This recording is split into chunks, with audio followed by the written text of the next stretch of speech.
Hello friends, જય અંબે, જય માતાજી. કેમ છો બધા? મજામાં? સ્વાગત છે તમારું મારી રસોઈની ચેનલમાં. આજે આપણે એવી પૂરી બનાવીશું ઘઉંના લોટની કે તમે 15 દાડા, મહિના, 1.5-2 મહિના સુધી એને સ્ટોર કરી શકો. બિલકુલ બગડશે નહીં અને ટેસ્ટમાં તો તમે ક્યારેય એવી પૂરી ખાધી બી નહીં હોય. તો એને આપણે ટ્વિસ્ટ આલીશું થોડો અડદના લોટનો. તો એને ટ્વિસ્ટ આલવા માટે, ટેસ્ટ ચેન્જ કરવા માટે મેં આખા અડદ લઈ લીધા છે. એ હું ઘરે જ દળી લઈશ. ક્યાંય દળાવવા જવાની જરૂર ફ્રેન્ડ નહીં પડે. બધા લોટ અત્યારે ઘરે તૈયાર થઈ જાય છે મિક્સરના જારમાં. અત્યારે મિક્સર એવા હેવી મોટરવાળા નીકળ્યા છે કે તમારે જે બી અનાજ કઠોળ ઘેર દળવું હોય ને ફ્રેન્ડ, એ દળાઈ જાય છે. તો મિક્સરનો નાનો જાર લઈ લેવાનો. એમાં પતરીઓ એકદમ ધારવાળી હોય છે અને ઇઝીલી દળાઈ જાય છે. તો પહેલાં હું અડદની દાળનો લોટ તૈયાર કરી અને આગળની પ્રોસેસ પછી કરીશ. આ છે આખા અડદ. તમારી સામે જ હું એને દળીને પીસીને તૈયાર કરીશ તો તમને આઈડિયા આવી જશે કે કોઈ આમાં મોટું કામ છે નહીં. 5 મિનિટમાં જે જોઈએ લોટ ઘરે તૈયાર થઈ જાય. થોડો દળાવો હોય ત્યાં ઘંટીવાળા થોડો દળી આપે નહીં તો બેસ્ટ છે કે આપણે ઘરે જ તૈયાર કરી દઈએ.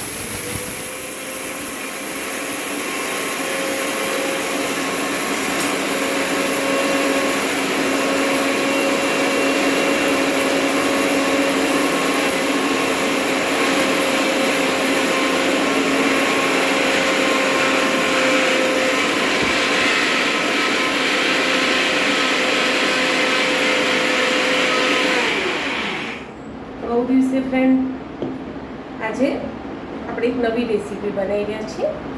જો આવો લોટ તૈયાર થશે, તમને એવું લાગે કે ચાળી લેવાનો, બાકી ફરીથી પીસી લેવાનો. ઘરે બહુ જ મસ્ત તૈયાર થાય છે, ક્યાંય જવાની જરૂર પડશે નહીં. ચલો, જેટલો જોઈએ એટલો લોટ લઈ લેવાનો. તમને ટેસ્ટ ભાવતો હોય એ પ્રમાણે લેવાનો. હું અડધી વાટકી જેટલો અડદનો લોટ લઈશ, બીજો રાખી દઈશ કારણ કે મારે વડા બી બનાવવાના છે. મને અડદની દાળની વસ્તુની ટેસ્ટ બહુ જ ભાવે ફ્રેન્ડ અને બહુ જ મસ્ત લાગે. કંઈ તમે બહારથી બીજા લાવીને નાસ્તા કરવા નહીં પડે. એમાં લઈ લઈશું ઘઉંનો લોટ. મેન રાજા છે આપણો ઘઉંનો લોટ. પણ અડદનો લોટ નાખશો ને તમે તો તમને આખી પૂરી ચેન્જ લાગશે. હવે આમાં મારે એક મસાલો તૈયાર કરવો છે સ્પાઇસી. ચા જોડે ખાવી છે, ચટપટી બી રાખવી છે. તો એના માટે મેં મરચાં લીધા છે અને થોડું લસણ લઈ લઈશ. ચલો, મેં લીધું છે 7 થી 8 કળી લસણ. આમાં તમારે કોથમીર એડ કરવી હોય તો તમે કરી શકો છો. તમારા ટેસ્ટ પ્રમાણે તમે આમાં મસાલા કરી શકો છો. ટેસ્ટી પૂરી લાગે છે નાસ્તામાં. ક્યાંય ટ્રાવેલ્સ, તમે ક્યાંય ફરવા જતા હોય, તમારે ઘરે ચા નાસ્તા માટે 4 વાગ્યાની ચામાં કે સવારે કોઈ નાસ્તો બહારનો તમને નથી ભાવતો તો તમે આ નાસ્તામાં ઉપયોગ કરી શકો છો. બહુ જ મસ્ત બને છે ફ્રેન્ડ.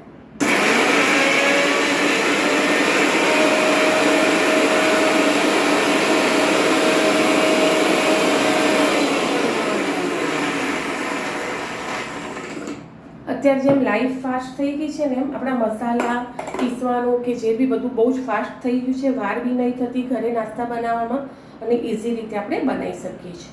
જો મેં 5 મિનિટમાં મસાલો, મરચાં અને લસણનો તૈયાર કરી દીધો છે. હવે એમાં થોડું પાણી રેડી દઈશું તો આપણે બધો ટેસ્ટ આવી જાય. બરાબર. જો કોઈ એવું લાગે કે આખો પીસ રહી ગયો છે તો એને નીકાળી લેવાનો. પણ તમારે એકદમ ઝીણું પીસવાનું રહેશે ફ્રેન્ડ કે તમે પ્રોપર એની પૂરી વણી શકો. આપણે પૂરી બનાવી રહ્યા છીએ, ના કે વડા કે એવું કશું. બરાબર. અને હાથ મારા ચોખ્ખા છે ફ્રેન્ડ, એટલે કોઈ ટેન્શન નહીં. હાથ ધોઈને જ મેં આ બધું કામ કર્યું છે. તો બી એકવાર હું હાથ ધોઈ લઈશ, મસાલા લેવા છે એટલા માટે. હવે આમાં મસાલા એકદમ ચટપટી ટેસ્ટી પૂરી કરી રહ્યા છે. તો તમને જો ખટાશ ને સ્વીટ જોઈતું હોય તો નાખવાનું, પણ આમાં હું નહીં નાખું કારણ કે ચા જોડે ખાવી છે અને મારે તીખી કરવી છે એટલા માટે. પણ આમાં જશે સારા એવા તલ. ટેસ્ટી છે, ટેસ્ટી લાગે છે. બાકી હેલ્થમાં બી તલ સારા જ હોય છે ખાવામાં. બરાબર. તો આમાં મેં મરચાં, લસણની પેસ્ટ એડ કરી, તલ એડ કર્યા. હવે હું અંદર હિંગ અને મસાલા એડ કરી દઈશ. આમાં જશે 1 ચમચી હિંગ, 1 ચમચી મરચું, 1 ચમચી હળદર અને ટેસ્ટ અનુસાર મીઠું. બરાબર. આ મસાલા મારા એડ થઈ ગયા છે. હવે રહી તેલની વાત. તો તેલ તમારે આમાં બહુ રેડવાની જરૂર નથી કારણ કે આપણે કડક પૂરી કરવી છે, 1 મહિના સુધી રહે એવી કરવી છે. તો આમાં તમારે 1.5 ડેકલી કે તમારા ચોઈસ પ્રમાણે તેલ 1.5 ડેકલી બી રેડી શકો, 3 ડેકલી બી રેડી શકો અને અડધી ચમચી કે ડેટલી બી રેડી શકો. આમાં નોર્મલ મસાલા બધા આવી ગયા છે. હવે જો અજમો અને હિંગ તો તમારે કોઈ બી તીખી પૂરી કરતા હોય ને એમાં એડ જ કરી દેવાનો ફ્રેન્ડ, તો આપણને સિઝન પ્રમાણે નડે બી નહીં અને ટેસ્ટ બી સારો લાગે. ઓકે, હવે હું એનો નહીં વધારે કડક કે નહીં વધારે ઢીલો લોટ બાંધી લઈશ. એકવાર ટ્રાય ચોક્કસથી કરજો તમે. આ ઘઉંના લોટની પૂરી ટેસ્ટી ચટપટી બહુ જ મસ્ત લાગે.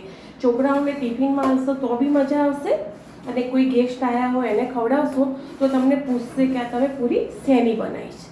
ઓકે, તો હવે એનો લોટ બાંધી અને એને 10 મિનિટનો રેસ્ટ આપી દઈશ. પછી આપણે એને શાંતિથી વણી લઈશું. વણવામાં તમારે એકસાથે મોટો રોટલો કરી વણીને એને એના બીબા કે વાટકીથી કે ગ્લાસથી કે કોઈ ઢક્કણથી તમે એને પાડી લો તો બી ચાલે. એક પૂરી વણો તો બી ચાલે, પણ બને ત્યાં સુધી એક પૂરી વણજો, તમને એનો ટેસ્ટ અલગ જ લાગશે ફ્રેન્ડ. ઓકે, ચલો. તો આમાં અડદનો લોટ છે એટલે હું એને 15 થી 20 મિનિટ સુધી એને રેસ્ટ આપી દઈશ, કારણ કે એ લોટ પાણી પીશે. મેં થોડો એને તમને દેખાતો હશે હાલ થોડો ઢીલો રાખ્યો છે, કારણ કે અડદ છે એ પાણી ચોક્કસથી પીવે. એક કઠોળ છે અને કઠોળ આપણે પૂરીમાં ખાઈ શકીએ. એક ટાઈમે તમે ખાવા ના ખાધું હોય, છોકરા ખાવા ના ખાય, તો આ પૂરી ખવડાવી દો તો એમને બધું આમાંથી મળી જશે ફ્રેન્ડ. ચલો, તો હું આ લોટ એને છોડી દઈશ 15 થી 20 મિનિટ. 15 મિનિટ મેં રેસ્ટ આપી દીધો છે, બરાબર. તમારા જોડે ટાઈમ હોય તો 5 મિનિટ વધારે આપવાનો, ના હોય તો વાંધો નહીં. હવે આપણે એને મસ્ત તેલ લઈ અને લીસો કરી લઈશું. 2 કે 3 ટીપા નાખવાની જરૂર છે, વધારે નહીં. અને આ ફ્રેન્ડ, તમારા જોડે ટાઈમ હોય ને તો તમે આ પૂરી સુકાઈને પછી તળજો. 2-3 કલાક કે જો પંખા નીચે સૂકવો તો કલાક બહુ થઈ ગયો, અને પંખા નીચે ના હોય તો 2-3 કલાક. જેટલી તમે સૂકવીને કરશો ને એટલી કડક થશે, વધતા એટલો લાંબો ટાઈમ સુધી તમે એને રાખી શકશો. ચલો, હવે મોટો લોયો બનાવી કરવું હોય તો તમારી ચોઈસ છે. કંટાળો આવતો હોય તો હું એને આવા નાના નાના લોયા કરી અને કરી લઈશ. અને આ થોડું અટોમણ રાખજો, કારણ કે અડદનો લોટ છે અંદર, એટલા માટે, બરાબર. આવી નાની નાની ગોળીઓ સરસ કરી અને મસ્ત નીચે બેસી કે તમને જે રીતે ફાવે એ રીતે મસ્ત તમારા પૂરી તૈયાર કરી લેવાની. જેટલી તમે હાથથી એક વણશો ને એટલી તમને મજા આવશે. અને તો બી ટાઈમ ના હોય ફ્રેન્ડ તો મોટો લોયો કરીને બી કરી શકો છો. અને હા, કે નથી ટાઈમ નથી વણવી તો નાની લોહી કરીને બી તમે હાથથી દબાઈને એને તળી શકો છો. ઓકે, જે રીતે તમારી ચોઈસ. તો આ રીતે હું નાના નાના ગુલ્લા કરી અને વણી લઈશ અને એને 1 કલાકનો રેસ્ટ આપી દઈશ. તો બહુ મસ્ત તળાઈ બી છે. અને હા, તળો એટલે એમાં કાણા પાડી દેજો. આપણે લોંગ ટાઈમ સુધી રાખવી છે એટલા માટે. ઓકે, આ રીતે. સોરી ફ્રેન્ડ, પતળી જેટલી વણાય એટલી વણજો, બહુ જ મસ્ત લાગશે. એક કે 2 વારમાં અટોમણની જરૂર પડશે, પછી તો તમે એને બરાબર વણી લેશો એટલે તમને નહીં પડે જરૂર. જો એવું લાગે કે મોટી પૂરી કરવી છે તો મોટા લોયા કરજો, નહીંતર આ રીતે એકવાર પહેલાં બધી વણી ભેગી કરી લેજો. પછી એક આવો કાંટો કે એવું કશું લઈ અને એનાથી મસ્ત કાણા પાડી દેવાના, એટલે ફૂલે નહીં ફ્રેન્ડ. આ રીતે વાર બી નહીં લાગે. અટોમણ લેવાનું એક જ કે અડદનો લોટ છે એટલે તમારા ઓરસિયા ઉપર ચોટે નહીં એટલા માટે. અને તો બી તમને એવું લાગે કે એમને તમને વણતા ફાવે છે તો લેવાની જરૂર નથી, પણ લેશો તો સારું રહેશે, બરાબર. આ રીતે આપણે બધી પૂરી વણી લઈશું. હવે હું તમને બતાવી કે એને કાણા કેટલાને કઈ રીતે પાડવા. પછી તમે એને પૂરી બધી વણાઈ જાય ટોટલી અને એને પછી તમારે પંખા નીચે કે જ્યાં સુકાવા મૂક્યું હોય ત્યાં મૂકી દેવાના. આ છે નોર્મલ આ રીતે કાણા, તો શું ફૂલે બી નહીં અને વધારે થોડી કડક બી થાય. તેલ આમાં આપણે બહુ એડ કર્યું નથી. અને આ ફ્રેન્ડ, તળવામાં બી બહુ તેલ આમાં ભરાતું નથી.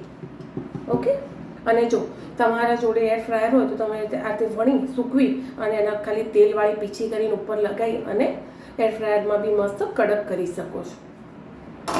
આ રીતે હું બધી વણી લઈશ. ચલો ફ્રેન્ડ, જો પૂરીઓ તળાઈ અને વણી અને 1 કલાક રેસ્ટ આપી દીધો છે. તો હવે મેં તો તળી દઈશ. તો એના માટે તેલ મૂકી દઈશું. શેમાં તમને તળતા ફાવે એમાં તેલ મૂકી દેવાનું. હું તમને દેખાય એટલા માટે મોટા વાસણમાં મૂકી રહી છું. તમે આની જગ્યાએ સ્ટીલનું કે ગરમ જે બી તોસું તળવા માટે લેતા તેલ આવે પછી આપણે એને મસ્ત તળી લઈશું. મસ્ત વણાય છે, પતળી પતળી. તમને જે રીતે વણતા ફાવતું હોય એ રીતે વણી લેવાનું. અને કાપા તો ચોક્કસથી અંદર કરવાના, કારણ કે પતળી છે ને તો ફૂલી જશે. બહુ ટેસ્ટી લાગે છે ફ્રેન્ડ આ પૂરી, ચોક્કસથી ટ્રાય કરજો. તેલ આવે પછી આપણે એને તળવામાં સ્ટાર્ટ કરીએ. ચલો, એક પૂરી નાખી દીધી છે, તેલ આવી ગયું છે તો બધી ફટાફટ પૂરીઓ એમાં નાખી દઈશું અને ક્રિસ્પી ક્રન્ચી થાય પછી એને નીકાળી લેવાની. આ પૂરીનો આખો ટેસ્ટ જ તમને અલગ લાગશે, ડિફરન્ટ લાગશે. ટ્રાય ચોક્કસથી એકવાર કરજો. વારે ઘડીએ મારું કહેવાનો ધ્યેય એક જ છે કે એકવાર આ પૂરી તમે ખાજો, તમને સાદી પૂરી ભૂલી જશો. અને એમાં કઠોળના કોમ્બિનેશન વાળી પૂરી મળે ફ્રેન્ડ તો પછી શું જોઈએ વિચાર. બસ હવે એને ધીમા તાપે એકવાર નાખો ને ત્યારે ખાલી ફૂલ ગેસ રાખવાનો, પછી મસ્ત ધીમા તાપે ચડવા દેવાનું. બહુ જ મસ્ત ક્રિસ્પી ક્રન્ચી થઈને તૈયાર થશે. હું તમને તોડીને બી બતાવું. અને સુકાવા દેજો ચોક્કસથી, તો તેલ ઓછું પીશે. ઓકે, ચલો મારો ગેસ ધીમો જ છે. હવે હું એને 5-2 મિનિટ થોડો ફૂલ કરી લઈશ. ટેમ્પરેચર ગેસનું આપણે જાતે નક્કી કરવાનું, કારણ કે આપણે પૂરી તળતા હોઈએ આપણને ખબર જ હોય. બધી બહેનોને રસોઈમાં ભગવાને એટલો મસ્ત હોશિયાર બનાવી હોય છે કે કંઈક ની કંઈક એમનામાં આવડત મૂકી જ હોય છે.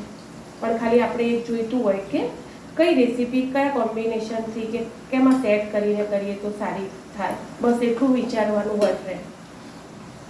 ઓકે, તો ચલો મેં 1 મિનિટ માટે ગેસ ફૂલ કરી દીધો છે. હવે ફરીથી હું ધીમો કરી દઈશ. આ રીતે તમારે ખાલી એને આગળ પાછળ કરી અને ફેરતા રહેવાનું, કારણ કે પતળી વણી હોય ને તમે કડક કરવી છે, 1-1.5 મહિના સુધી સ્ટોર કરવી છે, એટલા માટે. તમારે સ્ટોર ના કરવી હોય તો તમે થોડી જાડી છે, ઓછી તળેલી બી ચાલશે.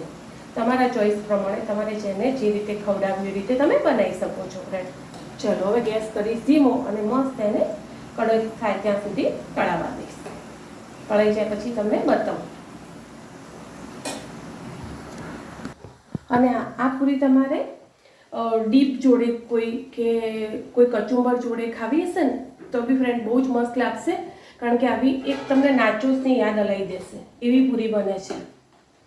મહિના 2-3 મહિના 3 મહિના તમે નાચોસ આપણે કેટલા અંદર લાઈન ચલાવીએ, એરટાઈટ બરણીમાં ભરશો ને આટલા મહિના હું કહું, પણ તમે ઘરે બનાવશો તો રહેશે જ નહીં અઠવાડિયાથી વધારે, એ મારી ગેરંટી.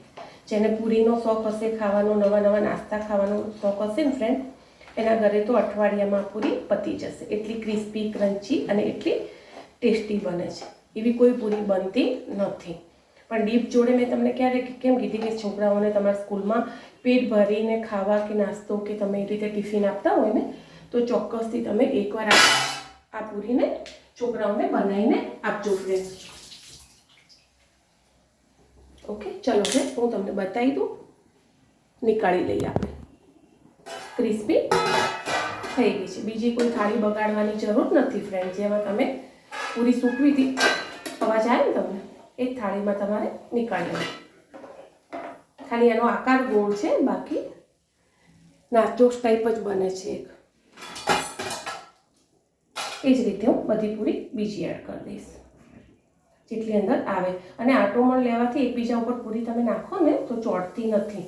અડદનો લોટ છે ને એટલા માટે મેં તમને અટોમણ લઈને વણજો એમ કીધું હતું, કારણ કે કેટલા વાસણ તમે બગાડો પૂરીઓ સુકવવામાં.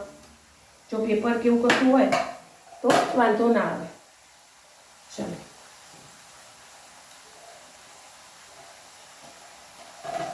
ગમે તેટલી પૂરી અંદર ભરશો તમે બહુ જ મસ્ત તળાઈ જશે અને છૂટી બી થઈ જશે. આમાં બહુ તેલની જરૂર બી નથી પડતી. એકદમ ડ્રાય મેં હાલ કાઢી છે જો છે. અને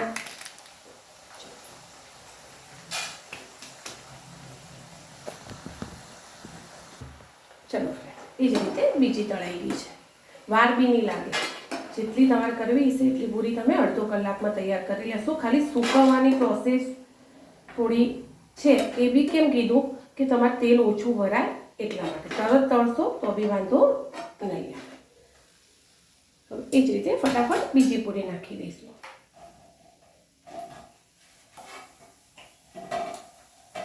ચોંટમણ લીધેલું છે એટલું કેટલું ફ્રી રહે છે. પૂરી ચોંટે બી નહીં અને વધારે વાસણ બી ના જોઈએ. પૂરી સુકવવામાં ઉપરા ઉપરી આપણે નાખી શકીએ. બીજી પૂરી શું ઉપરા ઉપરી ચોપેલી થઈ જાય. ચાલો એ રીતે બધી પૂરી હું તળી લઈશ. અડદની ઘઉંના લોટની પૂરી તૈયાર છે. અવાજ આવે છે ને? અને એટલી ટેસ્ટી અને એટલી જ ક્રન્ચી છે. તમે ગમે એટલા દિવસ સ્ટોર કરવી હોય તમારા ઘરે બનાવીને ચાલે એટલા દિવસ તમે સ્ટોર કરી શકો છો. અને ટેસ્ટમાં તો તમે એકવાર મને બનાવીને કહેજો, બહુ જ મસ્ત લાગે. જેને પૂરી ભાવતી હશે, ખાખરા ભાવતા હશે, બહારનો નાસ્તો નહીં ભાવતો હોય એ ચોક્કસથી આ બનાવજો, ટ્રાય કરજો. છોકરાઓ માટે, મોટાઓ માટે બહુ જ હેલ્ધી છે. પણ જેને દાંત હોય એનો હોય. બાકી તમે આના માટે પોચી બી કરી શકો છો, પણ એ અઠવાડિયું ચાલે, વધારે ના ચાલે. એટલા માટે જેવી બનાવી હોય એવી બનાવી શકો છો. આને તમે લોચા પૂરી બી બનાવી શકો ફ્રેન્ડ. બહુ જ મસ્ત લાગે. ટેસ્ટ આખો તમને ડિફરન્ટ લાગશે. ચલો તો મારે લાસ્ટ ગોળ બાકી રહ્યો છે તળવાનો, હું તળી લઈશ. એને નીકાળી મળીએ આગળના નવા બ્લોગમાં ફ્રેન્ડ. બાય. ચોક્કસથી મારા વિડીયોને લાઈક, કોમેન્ટ, શેર કરજો. અને આ પૂરી બનાવીને મને ચોક્કસથી કોમેન્ટ કરજો ફ્રેન્ડ. જો છે કડક, ક્રિસ્પી, ક્રન્ચી. આ છે મારા ઘઉંના લોટની પૂરી, પણ મેં એમાં અડદનો લોટ નાખ્યો છે અડધી વાટકી જેટલો. ઓકે, મળીએ આગળના નવા બ્લોગમાં.